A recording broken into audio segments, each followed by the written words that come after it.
거룩하신 하나님, 이 시간 우리의 허물과 죄를 자백하며 회개합니다. 예수 그리스도의 보혈로 우리를 정결케 하여 주시사 제3의 확신 가운데 굳게 서게 하여 주시옵소서.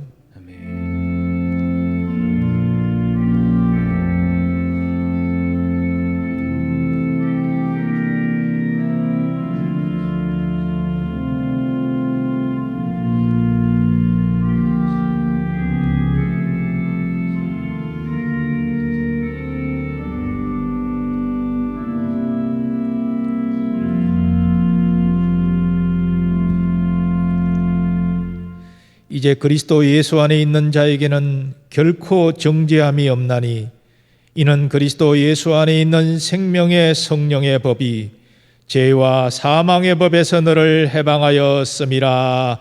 아멘. 이제는 사도신경으로 우리의 신앙을 고백하오니 나는 전능하신 아버지 하나님 천지의 창조주를 믿습니다. 나는 그의 유일하신 아들 우리 주 예수 그리스도를 믿습니다. 그는 성령으로 잉태되어 동정녀 마리아에게서 나시고 본디오 빌라도에게 고난을 받아 십자가에 못 박혀 죽으시고 장사된 지 사흘 만에 죽은 자 가운데서 다시 살아나셨으며 하늘에 오르시어 전능하신 아버지 하나님 우편에 앉아 계시다가 거기로부터 살아있는 자와 죽은 자를 심판하러 오십니다. 나는 성령을 믿으며 거룩한 공교회와 성도의 교제와 죄를 용서받는 것과 몸의 부활과 영생을 믿습니다. 아멘. 성시교독은 87번 요한계시록 21장입니다. 성시교독은 87번 요한계시록 21장입니다. 또 내가 새하늘과 새 땅을 보니 처음 하늘과 처음 땅이 없어졌고 바다도 다시 있지 않더라. 또 내가 보매 거룩한 성 새 예루살렘이 하나님께로부터 하늘에서 내려오니 그 준비한 것이 신부가 남편을 위하여 단장한 것 같더라. 내가 들으니 보좌에서 큰 음성이 나서 이르되 보라, 하나님의 장막이 사람들과 함께 있음에 하나님이 그들과 함께 계시리니 그들은 하나님의 백성이 되고 하나님은 친히 그들과 함께 계셔서 모든 눈물을 그 눈에서 닦아 주시니 다시는 사망이 없고 애통하는 것이나 곡하는 것이나 아픈 것이 다시 있지 아니하리니 처음 것들이 다 지나갔음이러라. 보좌에 앉으신 이가 이르시되 보라, 내가 만물을 새롭게 하노라. 아멘.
주보자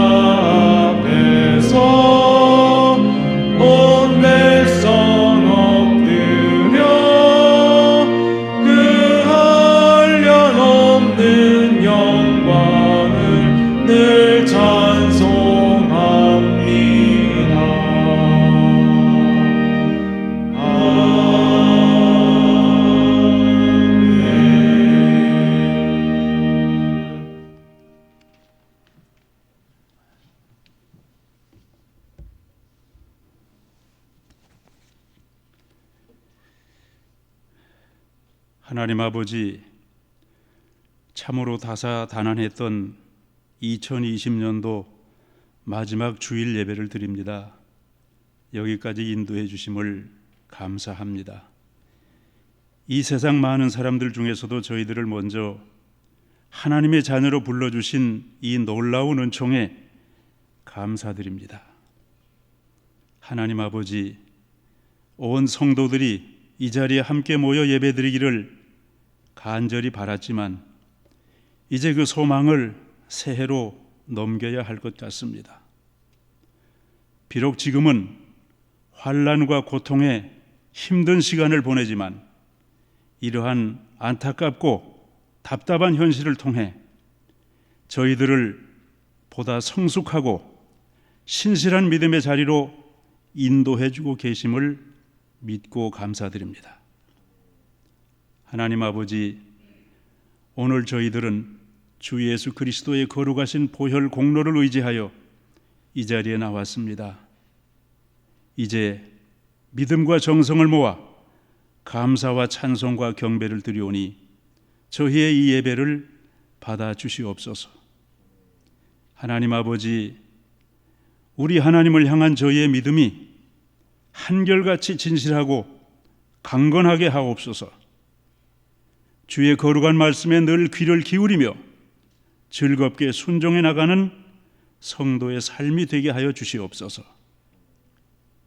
나날이 생명의 빛과 주님의 사랑이 희미해지고 식어가는 이 세상에서 다시금 구원의 찬란한 등불을 널리 비추며 주의 복된 자녀로 힘있게 살아가게 하옵소서. 우리 하나님 아버지께는 늘 감사와 찬송을 드리면서 세상 사람들에게 하나님께서 살아계시는 것과 천하 만물들의 복의 근원이 되심을 우리들의 생활로서 힘있게 증거하며 살아가는 주의 자녀들이 되게 하옵소서. 늘 복음의 빚진 자로, 주님의 거룩한 사랑의 빚진 자로 겸손하고 온유하게 살아가는 주의 백성들이 되게 하옵소서. 우리 노량진교회 성도가 이 땅에 존재하기에 이 세상은 더욱 희망과 용기를 갖게 하옵소서. 하나님 아버지, 오늘도 행복과 생명의 원천인 주님의 말씀을 삼가 경청하려고 합니다. 이제 주의 말씀을 증거하고 선포하시는 여충호 목사님을 성령님의 능력과 은혜로 붙들어 주시기 빕니다. 우리 모두가 이 시간에 주의 말씀을 듣고 사모하는 중에 우리 하나님의 거룩한 임재와 뜨거운 사랑을 체험하게 하옵소서. 우리들의 빛이요 생명이요 구원이 되시는 예수님의 존귀하신 이름으로 기도합니다. 아멘.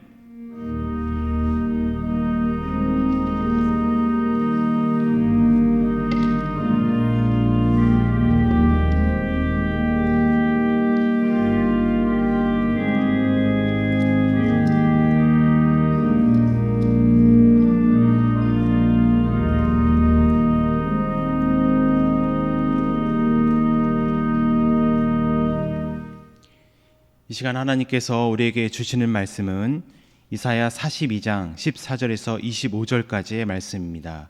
구약 1018면에 기록되어 있습니다. 이사야 42장 14절에서 25절까지의 말씀을 봉독합니다. 내가 오랫동안 조용하며 잠잠하고 참았으나 내가 해산하는 여인같이 부르짖으리니 숨이 차서 심히 헐떡일 것이라. 내가 산들과 언덕들을 황폐하게 하며 그 모든 초목들을 마르게 하며 강들이 섬이 되게 하며 못들을 마르게 할 것이며 내가 맹인들을 그들이 알지 못하는 길로 이끌며 그들이 알지 못하는 지름길로 인도하며 암흑이 그 앞에서 광명이 되게 하며 구분대를 곱게 할 것이라. 내가 이 일을 행하여 그들을 버리지 아니하리니 조각한 우상을 의지하며 부어 만든 우상을 향하여 너희는 우리의 신이라 하는 자는 물리침을 받아 크게 수치를 당하리라. 너희 못 듣는 자들아 들으라. 너희 맹인들아 밝히 보라. 맹인이 누구냐? 내 종이 아니냐? 누가 내가 보내는 내 사자같이 못 듣는 자겠느냐? 누가 내게 충성된 자같이 맹인이겠느냐? 누가 여호와의 종같이 맹인이겠느냐? 내가 많은 것을 볼지라도 유의하지 아니하며 귀가 열려 있을지라도 듣지 아니하는도다. 여호와께서 그의 의로 말미암아 기쁨으로 교훈을 크게 하며 존귀하게 하려 하셨으나 이 백성이 도둑 맞으며 탈취당하며 다굴 속에 잡히며 옥에 갇히도다. 노략을 당하되 구할 자가 없고 탈취를 당하되 되돌려 주라 말할 자가 없도다. 너희 중에 누가 이 일에 귀를 기울이겠느냐? 누가 뒤에 올 자를 삼가 듣겠느냐? 야곱이 탈취를 당하게 하신 자가 누구냐? 이스라엘을 약탈자들에게 넘기신 자가 누구냐? 여호와가 아니시냐? 우리가 그에게 범죄하였도다. 그들이 그의 길로 다니기를 원하지 아니하며 그의 교훈을 순종하지 아니하였도다. 그러므로 여호와께서 맹렬한 진노와 전쟁의 위력을 이스라엘에게 쏟아 부으심에 그 사방에서 불타오르나 깨닫지 못하며 몸이 타나 마음에 두지 아니하는도다. 아멘.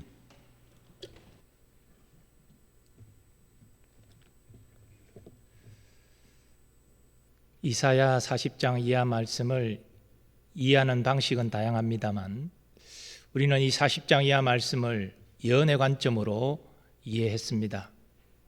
하나님께서 주전 8세기에 이사야 선지자를 통해서 바벨론 포로 생활의 고통 가운데 있는 이스라엘에게 위로와 소망의 메시지를 전하셨습니다. 저들 자신의 죄 때문에 오랫동안 고통받았으나 이제 하나님의 때가 되어 용서받고 회복되어 고국으로 돌아간다는 것입니다. 하나님은 이 일을 위해서 북방에서 한 사람을 불러서 교만한 바벨론을 비롯한 열방을 공의로 심판하십니다. 그리고 이스라엘 자손을 용서하시고 또 회복시키십니다. 우리는 북방에서 부름받은 한 사람이 페르시아 고레스 왕임을 확인한 바 있습니다.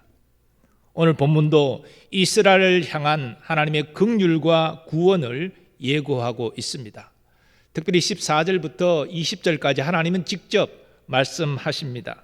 내가 오랫동안 조용하며 잠잠하고 참았으나 내가 해산하는 여인같이 부르짖으리니 숨이 차서 심히 헐떡일 것이라. 하나님은 이스라엘의 오랜 고통을 보셨지만 징계의 때가 끝날 때까지 잠잠히 지켜만 보셨습니다. 그러나 이제 하나님의 때가 되었습니다. 하나님께서 이스라엘을 용서하시고 이스라엘 압제하는 교만한 바벨론을 심판하시고 더 나아가 이스라엘을 회복시키고자 하십니다. 여기 해산하는 여인같이 부르짖는다는 말씀과 숨이 차서 심히 헐떡인다는 말씀은 바로 교만한 바벨론을 심판하고자 하는 하나님의 진노와 또 이스라엘 긍휼히 여겨 구원하고자 하는 하나님의 열심을 함께 표현하는 말입니다. 15절 말씀은 하나님의 분노에 찬 심판의 말씀이 다시 소개됩니다. 내가 산들과 언덕들을 황폐하게 하며 그 모든 초목들을 마르게 하며 강들이 섬이 되게 하며 못들을 마르게 할 것이며 그러나 이스라엘은 하나님의 긍휼과 구원을 얻게 됩니다. 내가 맹인들을 그들이 알지 못하는 길로 이끌며 그들이 알지 못하는 지름길로 인도하며 암흑이 그 앞에서 광명이 되게 하며 구번대를 곧게 할 것이라. 내가 이 일을 행하여 그들을 버리지 아니하리니. 계속해서 하나님은 포로 생활의 고통 가운데 있는 이스라엘에게 말씀하십니다. 너희 못 듣는 자들아 들으라. 너희 맹인들아 밝히 보라. 맹인이 누구냐? 내 종이 아니냐? 누가 내가 보내는 내 사자같이 못 듣는 자겠느냐? 누가 내게 충성된 자같이 맹인이겠느냐? 누가 여호와의 종같이 맹인이겠느냐? 네가 많은 것을 볼지라도 유의하지 아니하며 귀가 열려 있을지라도 듣지 아니하는도다. 여기 못 듣는 자, 맹인, 사자, 충성된 자, 그리고 여호와의 종 모두 이스라엘 자손을 지칭하는 말입니다. 하나님 특별히 이스라엘 자손을 못 듣는 자로 말씀하시는데 이것은 하나님이 선지자들을 보내서 그들에게 계속 말씀하셨지만 그들이 듣지 아니했기 때문입니다. 그래서 저들은 바벨론 포로 생활의 고통 가운데 신음하고 있는 것입니다. 이사야 선지자는 이런 어리석은 이스라엘에 대해 한탄합니다. 여호와께서 그의 의로 말미암아 기쁨으로 교훈을 크게 하며 존귀하게 하려 하셨으나 이 백성이 도둑맞으며 탈취를 당하며 다 굴속에 잡히며 옥에 갇히도다. 노략을 당하되 구할 자가 없고 탈취를 당하되 되돌려주라 말할 자가 없도다. 하나님께서 이스라엘에게 교훈하려 하셨습니다. 이 교훈이라는 말, 토라, 율법입니다. 하나님께서 이스라엘에게 율법을 주신 목적이 무엇입니까? 그 율법을 순종하는 이스라엘을 존귀하게 하려 하심입니다. 하지만 이스라엘은 하나님이 주신 율법을 귀 기울이지 않았습니다. 깨닫지 못했고 순종하지 아니했습니다. 그러다가 도둑맞으며 탈취를 당하며 굴속에 갇히고 다 옥에 갇힌 자 같이 됩니다. 나라가 망하고 포로 생활에 아무 소망 없는 고통 가운데 처하게 된다는 것입니다. 그러므로 이사야 선지자는 하나님의 말씀을 듣지 않는 이스라엘을 책망합니다. 너희 중에 누가 이 일에 귀를 기울이겠느냐? 누가 뒤에 올 일을 삼가 듣겠느냐? 이 말은 귀를 기울이고 삼가 들을 자가 없다는 책망입니다.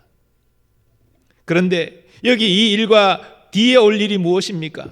바로 이스라엘의 우매함과 불순종으로 말미암아 하나님이 이스라엘을 심판하시는 것을 의미합니다. 이어지는 이사야 선지자의 말이 그 사실을 분명히 증거합니다. 야곱이 탈취를 당하게 하신 자가 누구냐?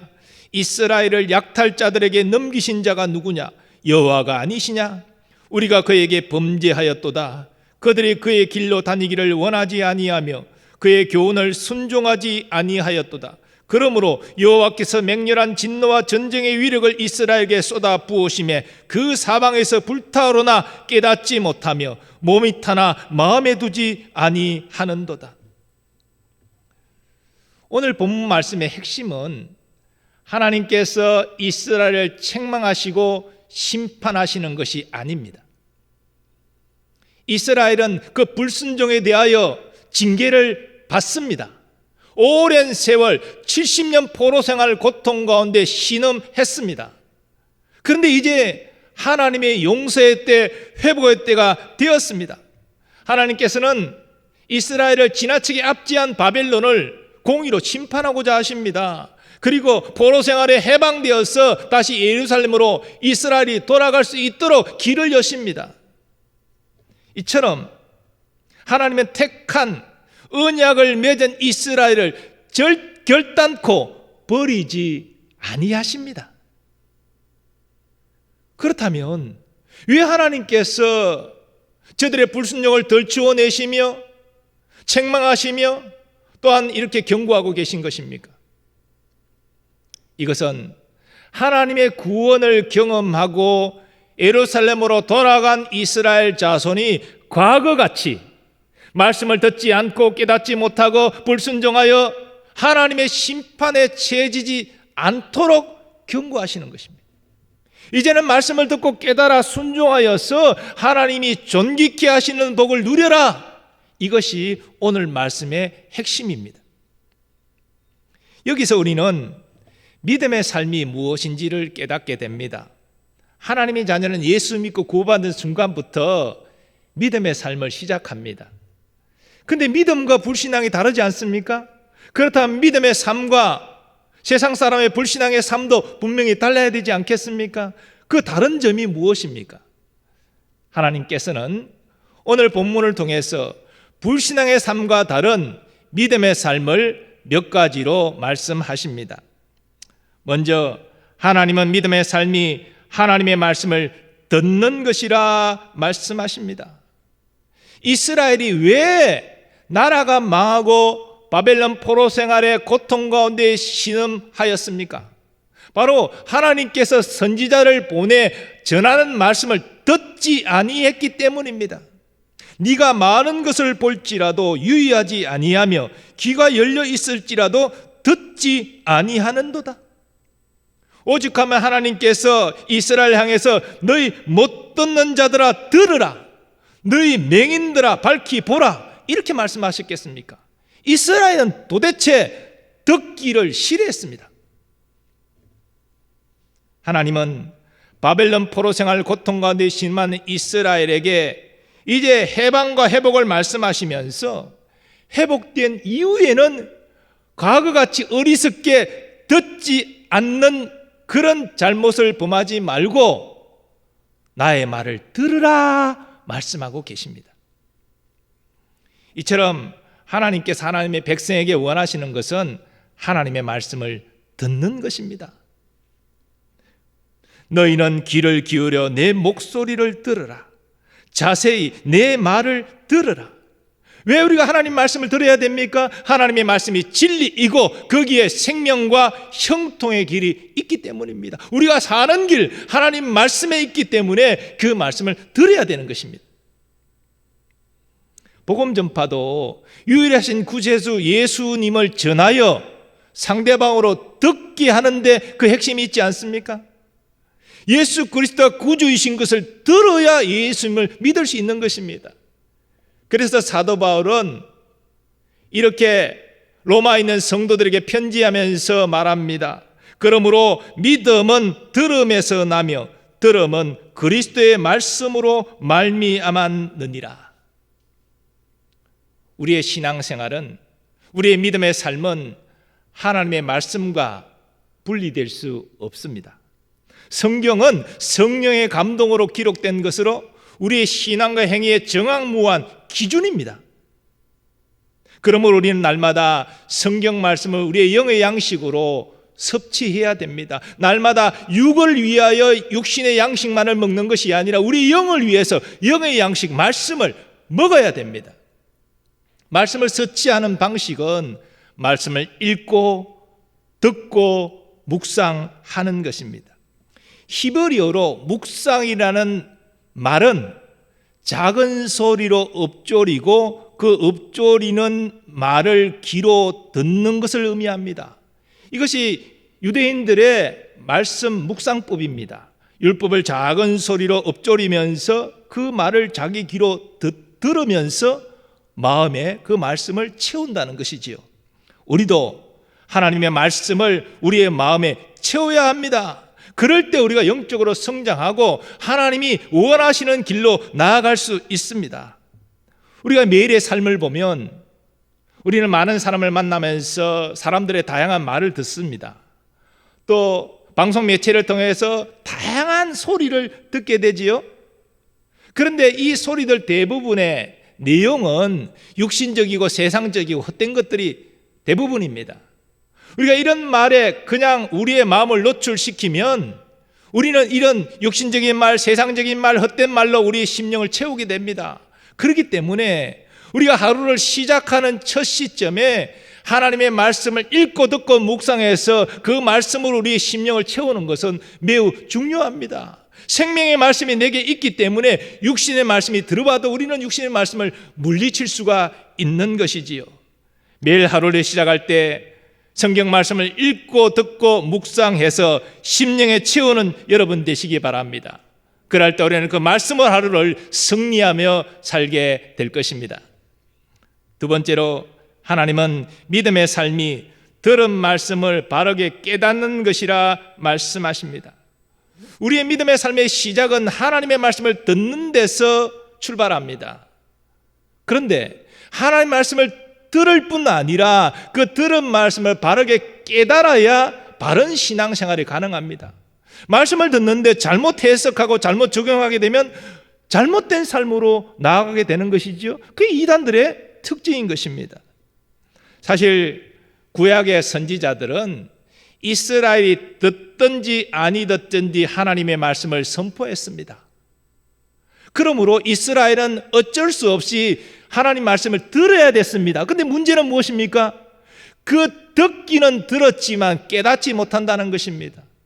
지금 내가 우상을 숭배하는 것이 하나님이 싫어하는 것이구나, 이렇게 해석은 나가 망하겠구나 깨닫지 못했습니다. 그래서 계속 우상을 그대로 섬겼습니다. 하나님이라고 모셨습니다.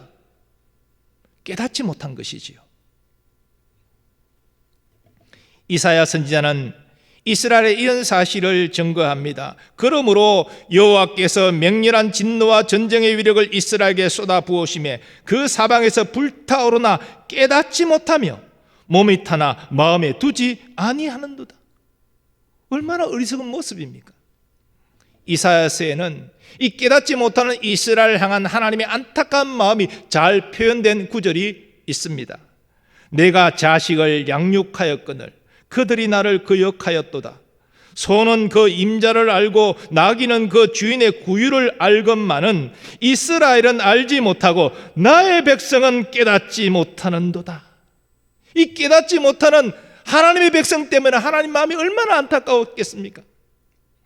시편 기자도 깨닫지 못하는 사람의 어리석음을 이렇게 증거합니다. 존귀하나 깨닫지 못하는 사람은 멸망하는 짐승 같도다. 우리가 매일 하나님의 말씀을 읽고 듣고 묵상해도 그 말씀을 깨닫지 못하면 스쳐 지나가는 바람과 같습니다. 말씀을 접할 때는 잠시 위로를 받고 소망을 얻고 힘이 나는 것 같았지만 이내 사그라져 버립니다. 오래 지속되지 못합니다. 우리는 말씀을 읽고 듣고 묵상할 때 바르게 깨달아 심령의 새김으로 그 말씀이 주는 위로와 소망과 능력을 경험해야 될 줄 믿습니다. 이런 의미에서 설교를 경청하는 것은 말씀을 읽는 것보다 더 중요할 수 있습니다. 왜냐하면 설교자가 메시지를 전할 때는 이미 깨달은 말씀, 하나님이 마음에 감동 주신 말씀을 전하기 때문이지요. 그래서 설교를 경청하는 것이 매우 중요한 것입니다. 사도 바울이 서신서를 보냈는데 이것도 어떤 의미에서는 자신이 깨달은 말씀을 전하는 설교로 이해할 수 있습니다. 그래서 우리는 서신서를 읽으면서 많은 깨달음과 감동을 얻게 되는데, 특별히 사도 바울이 에베소 교회에 전한 편지 내용 가운데 일부분을 소개합니다. 능히 모든 성도와 함께 지식에 넘치는 그리스도 사랑을 알고 그 너비와 길이와 높이와 깊이가 어떠함을 깨달아 하나님의 모든 충만하신 것으로 너에게 충만하게 하시기를 구하노라. 사도 바울은 그리스도의 사랑을 깊이 깨달았습니다. 하나님의 충만케 하심을 경험했습니다. 그처럼 에베소 교회 성도들도 말씀을 통하여 그리스도의 사랑을 깨닫고 하나님의 충만케 하시는 것을 경험하기를 소원했습니다. 우리는 말씀을 통해서 하나님이 나를 얼마나 사랑하시는지를 깨달을 수 있습니다. 나 같은 자를 기억하시고 나를 사랑하시는 하나님을 깨닫게 될 때 우리는 하나님의 사랑으로 우리의 심령이 충만해지는 것을 경험하게 됩니다. 말씀을 바르게 깨달아 하나님이 나를 얼마나 사랑하시는지 깊이 깨닫고 누리는 은혜가 있으시기를 축원합니다. 세 번째로, 하나님은 믿음의 삶이 깨달은 말씀에 순종하는 것이라 말씀하십니다. 우리가 매일 말씀을 듣고 깨닫는 것, 신앙생활의 핵심입니다. 근데 우리 믿음 생활의 마지막 종착지는 듣고 깨달은 말씀에 순종하는 것입니다. 순종에 이르지 못하면 열매를 맺을 수 없습니다. 이스라엘이 바벨론 포로 생활의 고통 가운데 신음하는 최종적인 이유는 결국 저들이 순종하지 아니했기 때문입니다. 야곱이 탈취를 당하게 하신 자가 누구냐? 이스라엘을 약탈자들에게 넘기신 자가 누구냐? 여호와가 아니시냐? 우리가 그에게 범죄하였도다. 그들이 그의 길로 다니기를 원하지 아니하며 그의 교훈을 순종하지 아니하였도다. 성경에는 순종과 불순종으로 대비되는 인물들이 등장합니다. 구약에 보면 다윗과 사울 왕이 그러합니다. 사울 왕은 이스라엘 초대 왕이지요. 그가 처음 왕으로 택함 받았을 때 그는 참으로 겸손했습니다. 자기를 높이지 않았습니다. 그런데 점점 승승장구하면서 교만해집니다. 하나님 말씀에 불순종합니다. 그래서 하나님께 버림받고 결국 블레셋과의 전쟁에서 자식들과 함께 비참하게 죽고 맙니다. 반면 다윗은 하나님 마음에 합한 순종의 사람이었습니다. 물론 그도 일생을 돌아보면 육신의 정욕과 탐심 때문에 불순종한 적이 있습니다.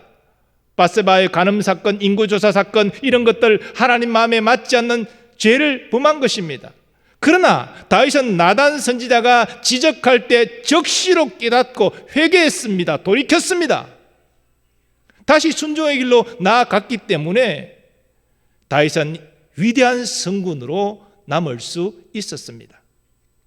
신약으로 오면 베드로와 가룟 유다가 대비되는 인물입니다. 두 사람 다 12제자의 일원이지요. 그런데 두 사람 다 예수님을 배반했습니다. 그런데 배반 이후에 대처하는 자세가 틀렸습니다. 가룟 유다는 끝까지 회개하지 않고 자책만 하다가 스스로 목숨을 끊고 말았습니다. 그래서 저주의 대명사가 되었습니다. 하지만 베드로 사도는 회개했습니다. 돌이켰습니다. 그래서 위대한 사도로 남을 수 있었습니다. 사랑하는 교우 여러분, 하나님은 우리의 예배보다 또 예물보다 순종을 기뻐하십니다. 우리가 하나님께 예배하는 거 얼마나 귀합니까? 예물을 드리는 거 얼마나 소중합니까? 그러나 순종의 마음이 없다면 하나님 우리 예배를 기뻐 받으시지 않습니다. 그 예물 기뻐하시지 않습니다. 순종의 자세가 있을 때만이 그 예배를 기뻐 받으시고 그 예물을 연락하시는 것입니다. 그런데 우리가 경험하듯이 순종이 참 어렵습니다. 왜 순종이 어렵습니까? 내 생각과 내 이익과 하나님의 말씀이 대치되어 보일 때가 있기 때문입니다. 근데 믿음의 삶이라는 것은 내 생각과 내 세상 이익을 따라가는 것 아니잖아요? 하나님을 따라가는 것 아닙니까? 하나님 말씀을 순종하는 것이 믿음의 삶 아닙니까? 때로 우리는 말씀이 이해되지 않을 수가 있습니다. 어떻게 이런 말씀이 참 이해가 안 된다. 또 어떤 때는 이 말씀대로 행하면 내가 많이 손해를 볼 것 같은데 그렇게 느껴질 때가 있습니다. 그러나 믿음의 삶이라는 그럼에도 불구하고 이 말씀이 진리이고 하나님은 결국 모든 것을 합력하여 선을 이루어 주실 것이다. 이것을 확신하기 때문에 이해할 수 없는 말씀, 내가 세상적으로 손해볼 것 같은 말씀, 그러나 순종할 수 있는 것이지요. 이게 하나님이 원하시는 믿음의 삶입니다. 예수님은 순종과 관련해서 이런 말씀을 남기셨습니다. 아무든지 나를 따라오려거든 자기를 부인하고 날마다 제 십자가를 지고 나를 따를 것이니라. 이 말씀에서 확인하듯이 우리가 순종의 삶을 살아가려면 먼저 우리 자신을 내려놓아야 됩니다.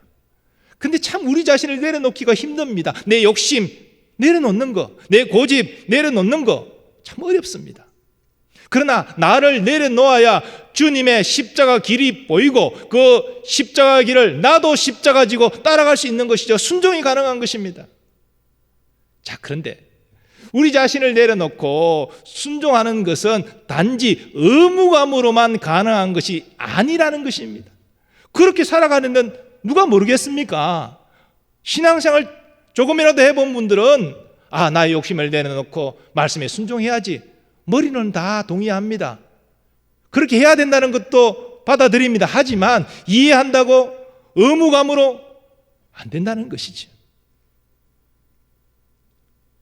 하나님께서는 우리가 순종하기 위해서 하나님의 말씀을 통하여 하나님이 나를 얼마나 사랑하시는지 그 사랑의 힘을 입어서 순종하라고 말씀하시는 것입니다. 이스라엘에게 하시는 말씀도 동일합니다.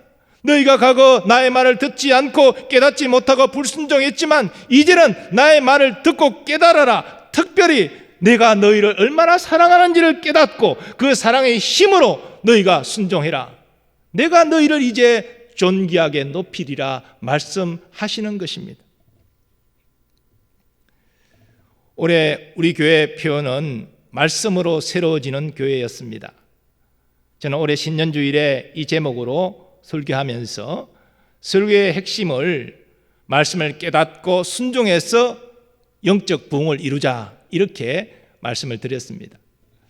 올 한 해 코로나로 말미암아 여러 가지 어려움이 있었지만 하나님 앞에 그 모든 것 다 변명할 수 있지만, 그러나 하나님 앞에 종합적으로 너무나 죄송했습니다. 과연 얼마나 하나님 말씀을 깨닫고 순종해서 목회자로서 영적 부흥을 얼마나 이루었는가, 또 우리 교회는 얼마나 영적 부흥을 이루었는가 생각할 때 너무나 송구했습니다. 그러나 여러분, 영적 부흥이라는 것이 1년 목표로 끝나는 것이 아니지 않습니까? 교회가 주님 재림하시는 순간까지 계속 추구해야 될 목표가 아니겠습니까? 우리가 이 땅 살아가는 동안 주님 앞에 서는 순간까지 우리는 영적 부흥을 사모하며 나아가야 되지 않겠습니까? 이런 의미에서 올 한 해를 마무리하는 송년주일에 하나님께서 이 말씀을 주시는데 큰 뜻이 있다고 생각합니다. 올 한 해 돌아볼 때 하나님 앞에 부끄러운 모습이지만 그럼에도 불구하고 하나님 말씀을 듣고 깨닫고 순종하라. 특별히 너희가 말씀을 통해서 내가 너희를 얼마나 사랑하는지를 깨닫고 그 사랑의 힘으로 순종하라. 하나님께서 우리에게 말씀하십니다. 여러분, 마더 데레사 수녀를 잘 아실 것입니다. 인도 캘커타 빈민굴에서 불황자들을 일생 섬겼던 그녀에게 기자들이 묻습니다. 수녀님, 어떻게 해서 이 일을 일생 감당할 수 있습니까? 그 비결이 무엇입니까? 데레사 수녀는 말합니다. 내게는 이들을 섬길 능력이 없습니다. 그래서 저는 날마다 새벽에 일찍 십자가 예수님 앞에 나아가서 주님, 오늘도 이 사람들을 섬길 수 있는 사랑의 힘을 달라고 저는 엎드려 기도합니다. 그리고 주님께서 내게 그 사랑의 힘을 주실 때 그 사랑의 힘으로 나는 하루를 섬길 수 있습니다. 마더 데레사 수녀는 믿음의 삶이 어떤 것인지를 정확하게 알았던 것이지요. 사랑하는 여러분, 우리의 지식으로, 우리의 결단으로 하나님 말씀을 따라 순종할 수 있는 것이 아닙니다. 하나님의 말씀을 통해서 깨달아 하나님이 나를 얼마나 사랑하신지를 경험하는 여러분 되시기를 바랍니다. 그리고 그 사랑의 힘으로 욕심을 내려놓고 주님 주신 십자가 지시고 주님 따르는 순종의 삶으로 나아가시기 바랍니다. 하나님께서 그렇게 순종하는 우리를 높이시고 존귀케 하시고 더 나아가 우리 교회를 높이시고 존귀케 하실 줄 믿습니다. 이런 은혜가 우리 교회와 우리 교회에 있기를 간절히 소원합니다. 아버지 하나님, 오늘 한 해를 마무리하는 송년주일에 오늘 귀한 말씀을 주시니 감사합니다. 믿음의 삶, 하나님의 말씀을 듣고 깨달아 순종하는 것임을 다시 한번 가르쳐 주시니 감사합니다.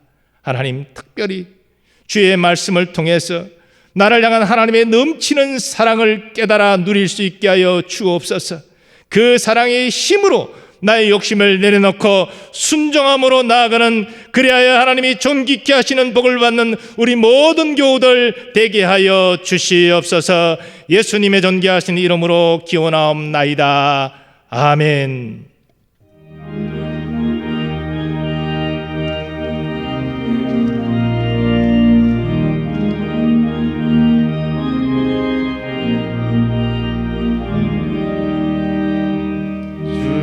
말씀 듣고서 준행하는 자는 반석 위에 터다고 집을 지은 같아.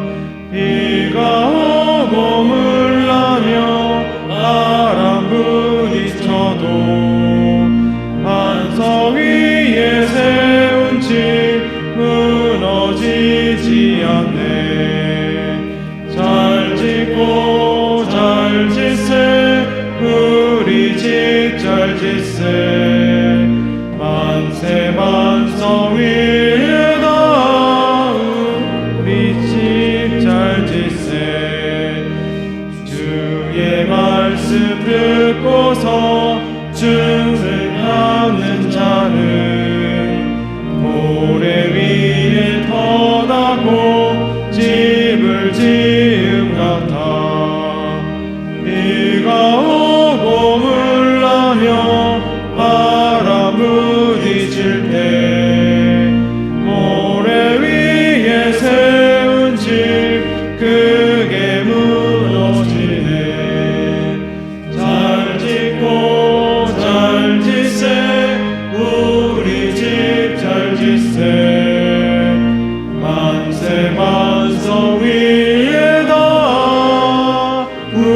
우리 집 잘 짓세.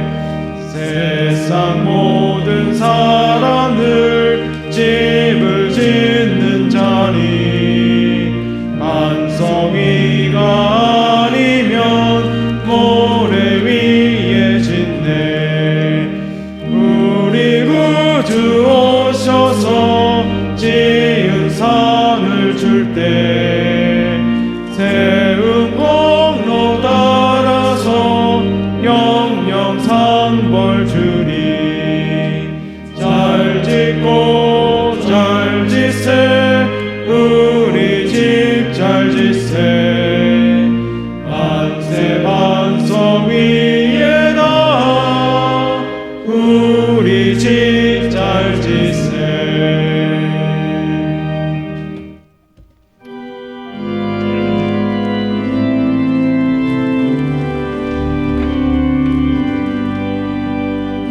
나의 모아들이 주여 받아주셔서 하늘나라 위하여 주 뜻대로 쓰소서. 아멘.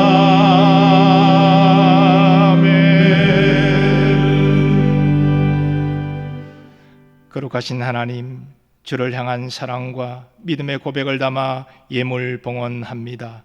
연락하여 주시옵소서.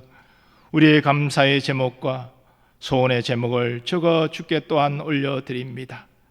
감사하는 이들 더욱 풍성한 감사의 제목을 허락하여 주시고 저들의 간절한 소원도 주의 때 주의 방법으로 응답되게 하여 주시옵소서.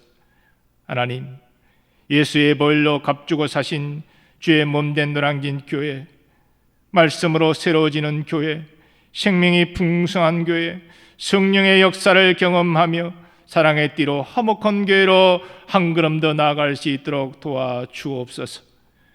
예배를 통해서 모든 성도들이 영적인 치유 회복을 경험하게 하시고 세상에서 영적 예배자로 빛과 소금의 역할을 감당하며 살게 하여 주옵소서. 우리의 가정을 위하여 기도합니다.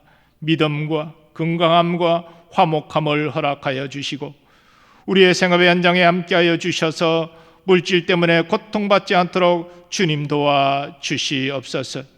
이 시간 우리의 삶의 무거운 짐 주님 앞에 다 내려놓습니다. 아버지여, 우리를 만나주시고 치유하시고 회복하여 주시옵소서. 특별히 우리 자녀손들 그 길을 주여 인도하여 주시옵소서. 그들의 성장과 학업, 진학, 취업, 결혼과 잉태와 출산의 모든 것들 주님이여 도와주옵소서. 특별히 신앙을 기대하고 주의 몸된 교회 일꾼으로 쓰임받는 복을 허락하여 주옵소서. 아버지 하나님, 이 시간 육신의 질고 가운데 하나님께 예배하는 자가 있습니까? 주여 성령의 능력으로 치유하시고 회복하여 주시옵소서. 마음의 아버지여, 간절한 소원이 아버지 응답됨으로 평안을 경험할 수 있도록 은혜 베풀어 주시옵소서. 하나님, 이 예배의 자리 여러 사정으로 함께하지 못한 지체들이 있습니까? 멀리 출타해 있거나 아버지 또 부득불 이 예배의 자리에서 아버지 함께하지 못하는 지체들, 그리고 또 멀리 유학 중인 자녀들과 군복무 중인 자녀들 기억해 주시고 아버지 우리와 같은 은혜 저들에게도 허락하여 주옵소서. 선교사님들과 그 가족들을 안보하여 주시고 어디에 있든지 하나님 주님과 동행하며 살게 하여 주시고 속히 닫힌 선교의 문이 활짝 열려질 수 있도록 은혜 베풀어 주시옵소서. 우리나라와 민족을 위하여 기도합니다. 하나님, 긍휼과 자비를 베풀어 주셔서 코로나의 확산세가 진정되게 하시고 백신 치료제가 아버지 구입되고 개발되어져서 하나님이 어려움을 속히 벗어날 수 있도록 주님 도와주옵소서. 방역 관계자들의 헌신과 수고를 기억해 주시고 저들을 보호하여 주시기를 기원합니다. 하나님, 이러한 어려운 때 온 국민이 한마음이 되어서 하나님 이 위기를 극복할 수 있도록 주님 은혜 베풀어 주옵소서. 남북의 평화 복음 통일도 속히 이루어지게 하여 주시옵소서. 오늘도 어려운 가운데서도 방역과 예배를 위하여 수고하는 모든 주의 종들을 기억하시고 저들에게 합당한 은혜와 복을 베풀어 주옵소서. 오늘 특별히 은퇴식이 있습니다. 아버지여, 주께서 주신 기간 동안 심우헌신한 모든 직분자들을 기억해 주시고 은퇴 이후에도 주님 앞에 쓰임받고 주님과 동행하는 삶이 되게 하여 주시옵소서. 예수님의 존귀하신 이름으로 기원하옵나이다. 아멘.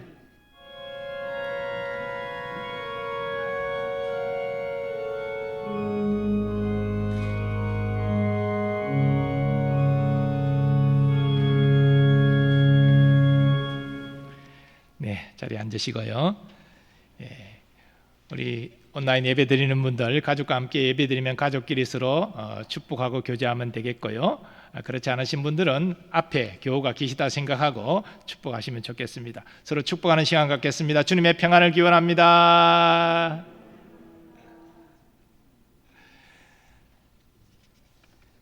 네, 교회 생활 몇 가지 공지하도록 하겠습니다.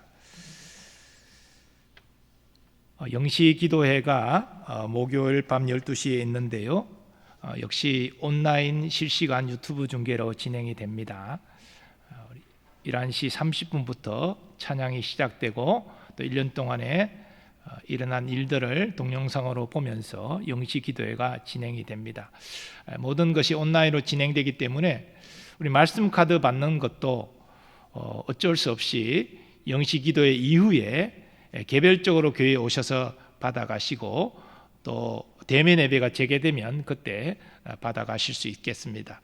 그렇게 여러분들 해주시고 또 1년 동안 기도 제목을 제출하게 되는데 이것은 우리 연합고 목사님에게 카톡이나 문자로 그렇게 기도 제목을 보내시면 연합고 목사님이 정리해서 1년 동안 기도하도록 하겠습니다. 우리 연합고 목사님 전화번호는 홈페이지나 교회생활 책자를 보시면 나와 있으니까 그 연락처로 문자나 카톡을 보내시면 되겠습니다. 그리고 영시기도의 헌금도 역시 온라인 헌금을 드리게 됩니다. 그리고 1월 1일 금요일은 새벽 예배가 없겠습니다. 선교예비 작정도 지금 온라인으로 진행되고 있습니다. 말씀드린 대로 홈페이지를 참고하시거나 오늘 예배 영상 하단 오른쪽에 V 표시를 누르시면 거기에 선교예비 작정할 수 있는 링크가 나와 있습니다. 내년도에 몇 가지 바뀌는 것이 있습니다. 이제 협동 항존직이 은퇴하시면 이제 그냥 은퇴 장로, 은퇴 안수집사, 은퇴 권사로 호칭이 변경이 됩니다. 시무 분들은 공로로 지금과 같이 똑같이 진행이 되고요.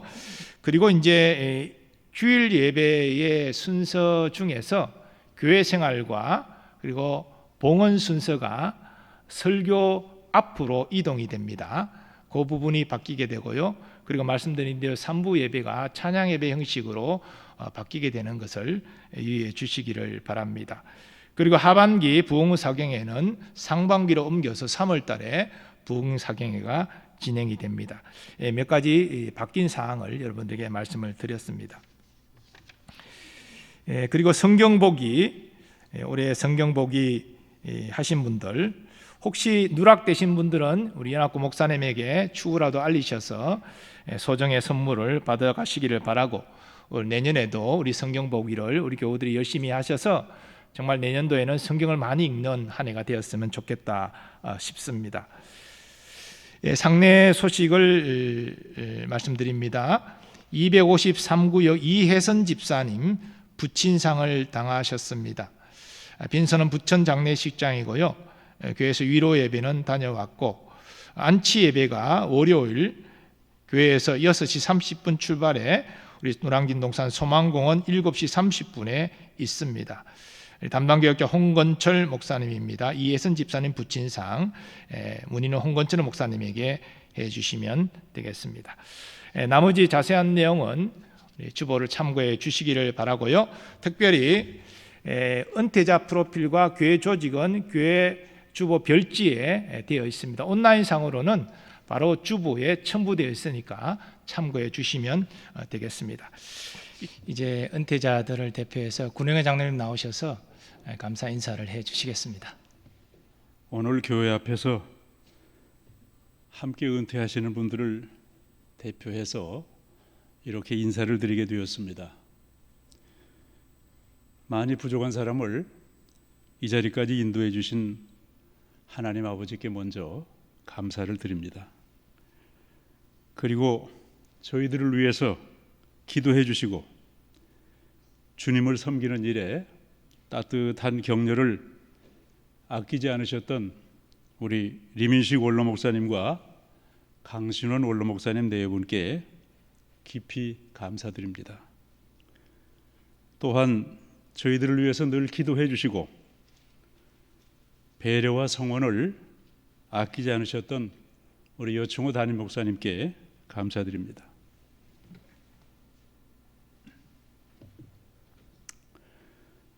아울러 저희들이 섬기는 자리에서 만나서 함께 수고의 땀을 흘리면서 고락을 나누었던 목사님들과 전도사님들, 그리고 여러 믿음의 형제 자매님들께 뜨거운 감사의 말씀을 드립니다.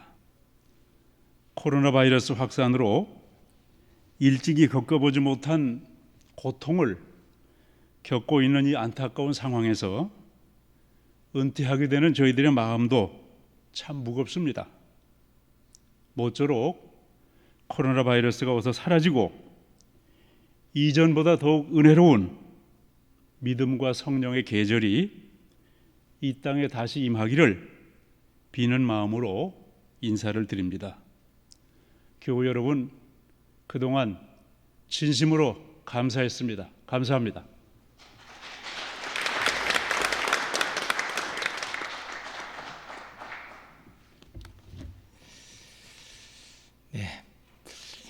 리민식 원로 목사님께서 늘 하시는 말씀이 있습니다. 목사는 은퇴한 이유가 더 조심스럽고 또 끝까지 목사로 살아가는 게 중요하다, 그런 말씀 하셨는데, 오늘 은퇴하시는 분들도 다 신앙생활이 끝나는 것이 아니라 우리 장로로서, 권사로서, 안수집사로서, 또 집사로서 일생 또 달려가야 됩니다. 하나님 앞에 서는 날까지 부끄럼 없이 믿음의 삶을 경주해야 되기 때문에 더욱더 그런 마음에서 교회를 위해서 많이 기도해 주시고 또 하나님과 동행하는 삶을 살아가시기를 축복합니다. 자, 한번 기도하겠습니다. 아버지 하나님, 오늘 장로로서, 안수집사로서, 권사로서, 또 집사로서 시무를 마치고 이제 새롭게 삶을 출발하고자 합니다. 그동안 사랑과 섬김과 그 모든 헌신을 주께서 기억해 주시고 이미 하늘에서 많은 상급으로 쌓아 놓으신 줄 믿습니다. 은퇴 이후에도 더욱 주의 몸된 교회를 위하여 기도하고 또 사랑의 덕을 쌓아 나감으로 말미암아 하나님을 기쁘시게 하는 삶이 되게 하여 주옵소서. 특별히 자녀손들을 위하여 기도할 때에 하나님 그 기도 기억해 주시고 선히 응답되는 기쁨도 누리게 하여 주옵소서. 우리 심호하는 재직들은 더욱더 그 몫을 이어받아 충성하게 하시고 코로나로 어려운 가운데서도 주의 교회가 말씀 위에 든든하게 세워지며 생명이 풍성한 교회로 나아갈 수 있도록 은총 더하여 주시옵소서. 예수님의 존귀하신 이름으로 기원하옵나이다. 아멘. 네, 수고하셨습니다.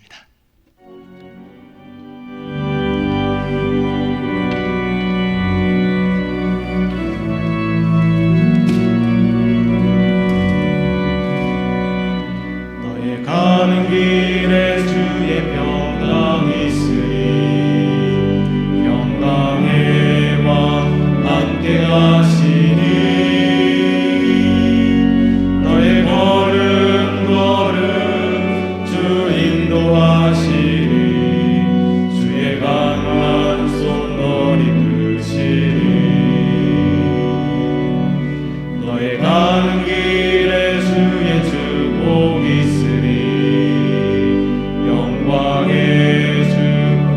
함께 가시니 내가 밟는 모든 땅 주님 다스리니 너는 주의 길 예비케 되니 주님 나라 위하여 길 떠나는 나의 형제여 주께서 가시니 너는 가라 주의 이름으로 거칠은 광야 위에 꽃은 피어나고 세상은 내 안에서 주님의 영광 보리라 강하고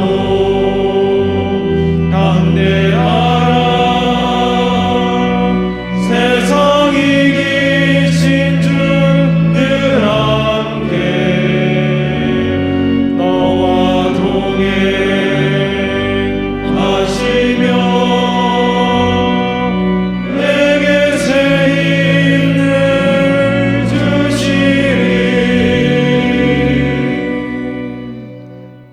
이제는 우리 주 예수 그리스도의 은혜와 하나님 아버지의 무한하신 사랑하심과 성령님의 역사하심과 교통하심이 하나님의 말씀을 듣고 깨닫고 순종하되 특별히 주의 말씀을 통하여 하나님께서 나를 얼마나 사랑하시는지를 깊이 깨달아 그 사랑의 힘으로 순종하여 하나님께 영광 돌리는 삶을 살기를 소원하고 결단하며 또 그동안 주께서 맡겨주신 직분 잘 감당함으로 은퇴하여 하나님께 감사하고 더욱 주님과 동행하는 삶을 살기를 원하는 모든 은퇴자들의 삶의 범사 위에 이제로부터 영원까지 함께하여 주시옵기를 간절히 축원하옵나이다. 아멘.